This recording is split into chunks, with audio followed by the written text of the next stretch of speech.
Hundreds protested in Denmark's capital Copenhagen on Saturday in support of Greenland, amid U.S. President Donald Trump's insistence that the U.S. should control the self-governing island. According to Associated Press, it comes as a bipartisan U.S. congressional delegation sought to reassure Denmark and Greenland of their support following Trump's threat to punish countries with tariffs if they don't back the U.S. taking over the strategic Arctic island. Trump for months has insisted that the U.S. should control Greenland, a semi-autonomous territory of NATO ally Denmark, and said earlier this week that anything less than the Arctic island being in U.S. hands would be unacceptable.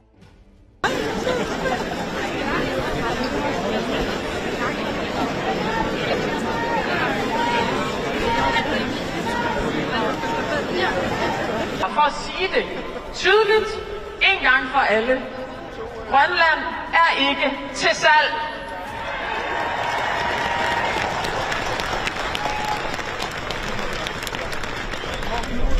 Jeg går jo rundt, og vi siger tak til ICC Alaska. Questo particolare in un po' pressione, mi dà un po' parte, è stato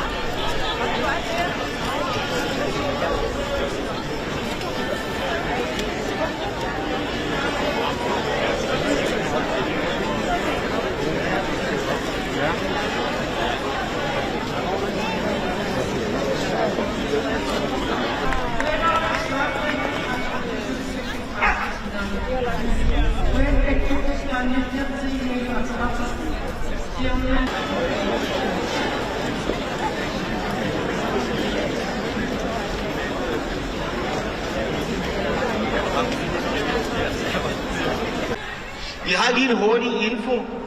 Hvis I lige bevæger jer lidt væk fra metros indgang og udgang, så der er plads, og igen, så kan man komme lidt tættere på. Men husk at vise respekt. God dag!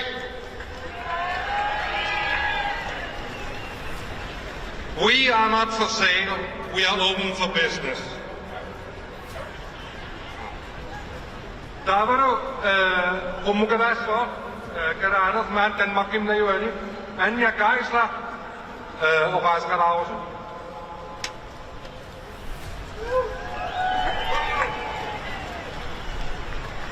Vi er samlet her i dag, grønlændere og danskere, side om side, for at sige klart og tydeligt fra. For at sige fra over for trusler. For at sige fra over for enhver tanke om at annektere Grønland.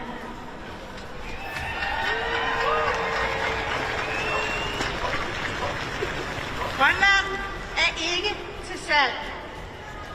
Grønland skal ikke være en brik i et stormagtsspil.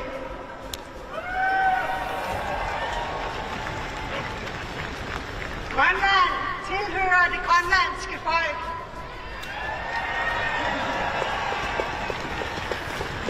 Et naturfolk, der er fredeligt og kærligt.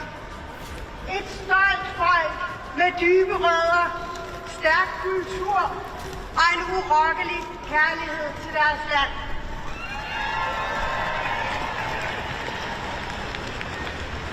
Danmark og Grønland har en lang og kompleks historie sammen.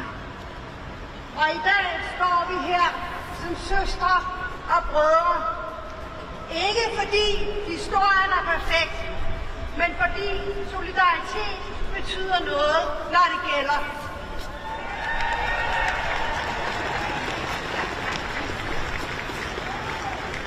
Mine tanker og kærlighed går til min familie i Grønland.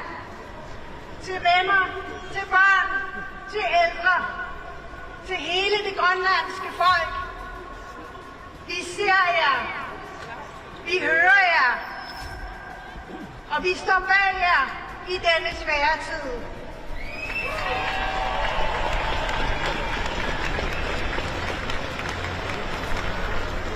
Når et folk bliver truet, må verden lytte.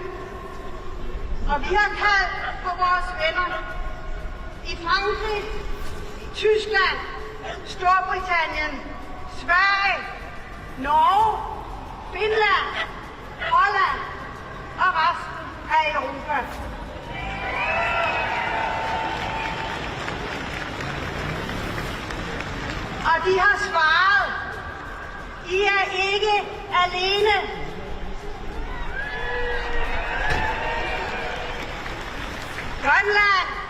ikke alene. I har Europa i ryggen. Det her handler ikke kun om Grønland. Det handler om retten til at være. Om respekt for folk og grænser. Om at små samfund ikke skal presses af store magter.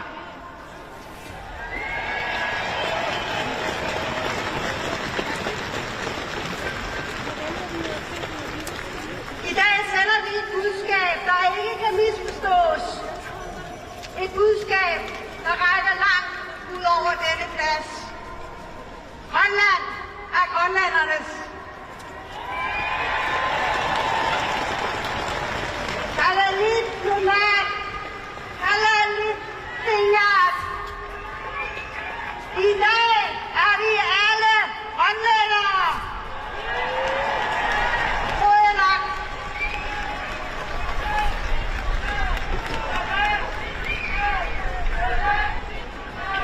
Anja Mutkoyavogun, og tusind tak til Anja. Der var du med Sekut, Patrice, Rationalen Ageratanam, minister Anne Halsbo Jørgensen, Socialdemokratiet Jørgen Nelson.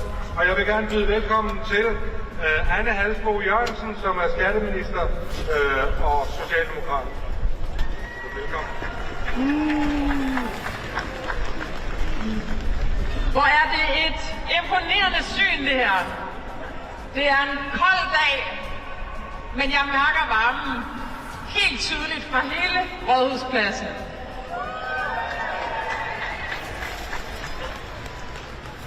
Det er den varme, der strømmer imod det grønlandske folk lige nu. Det er den varme, som det grønlandske folk selv rummer. Jeg ved det fra at have besøgt smukke Grønland med den rige kultur. Også selvom at mine grønlandske værter synes, at besøget skulle rumme vinterbadning, så var det, og jeg skal sige, det er rigtig vinterbadning i Grønland, så var det et besøg fyldt med varme.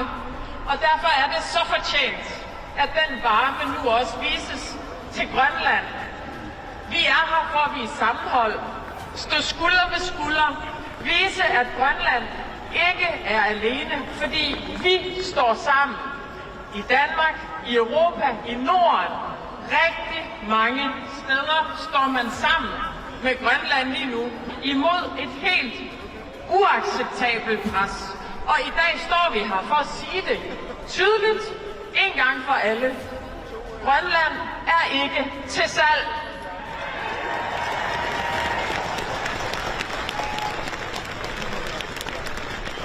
Et folk kan man ikke købe. Sådan må det aldrig blive. For så hører alting op. Derfor handler i dag også om en verdensorden med demokrati. En verdensorden, hvor små ikke skal frygte de store. I onsdags der mødtes Grønland og Danmark med USA. Og kære præsident, vicepræsident, udenrigsminister, kære verdens offentlighed, jeg håber, I lagde mærke til det. Grønland og Danmark kom sammen til mødet, stod sammen under mødet, stod sammen efter mødet, fordi vi står skulder ved skulder, og det er det grønlandske folk, der bestemmer Grønlands fremtid.